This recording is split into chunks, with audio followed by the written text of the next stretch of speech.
தமிழகத்திற்கு ரயில்வே திட்டங்களுக்கு உரிய நிதி ஒதுக்கீடு செய்யப்படுவதை உறுதி செய்ய வேண்டும் என முதலமைச்சர் ஸ்டாலின் வலியுறுத்திய நிலையில் ரயில்வேயின் மேம்பாட்டிற்காக தமிழக அரசு ஒரு அடி எடுத்து வைத்தால் மத்திய அரசு 2 அடிகளை எடுத்து வைக்கும் என ரயில்வே துறை அமைச்சர் அஸ்வினி வைஷ்ணவ் தெரிவித்துள்ளார்.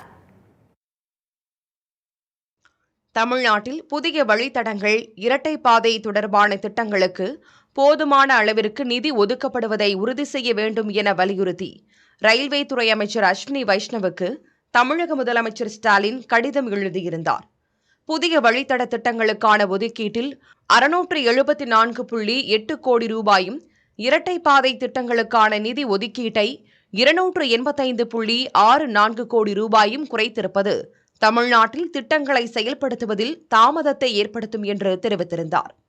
இந்த நிலையில் முதலமைச்சர் ஸ்டாலினுக்கு ரயில்வே துறை அமைச்சர் அஸ்வினி வைஷ்ணவ் எக்ஸ் வலைதள பக்கத்தில் பதில் அளித்துள்ளார்.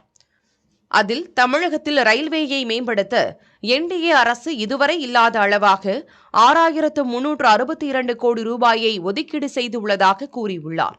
இது காங்கிரஸ் தலைமையிலான ஐக்கிய முற்போக்கு கூட்டணி அரசு ஆண்டுக்கு சராசரியாக ஒதுக்கீடு செய்த 879 கோடி ரூபாயை விட 7 மடங்கு அதிகம் என சுட்டிக்காட்டியுள்ளார்.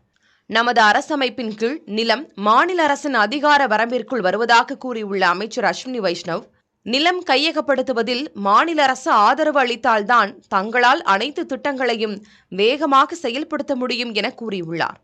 2749 ஹெக்டேர் நிலம் கையகப்படுத்தப்பட வேண்டிய இடத்தில் இதுவரை வெறும் 807 ஹெக்டேர் நிலம் மட்டுமே கையகப்படுத்தப்பட்டுள்ளதாக மத்திய அமைச்சர் குறிப்பிட்டுள்ளார். நிலம் கையகப்படுத்துவதில் முதலமைச்சர் தலையிட்டு நடவடிக்கை எடுக்க வேண்டும் என அஸ்வினி வைஷ்ணவ் வலியுறுத்தியுள்ளார். ரயில்வேயின் மேம்பாட்டிற்கு தமிழக அரசு ஒரு அடி எடுத்து வைத்தால் தங்கள் பங்கிற்கு மத்திய அரசு 2 அடி எடுத்து வைக்கும் என உறுதியளிப்பதாக அஸ்வினி வைஷ்ணவ் கூறியுள்ளார்.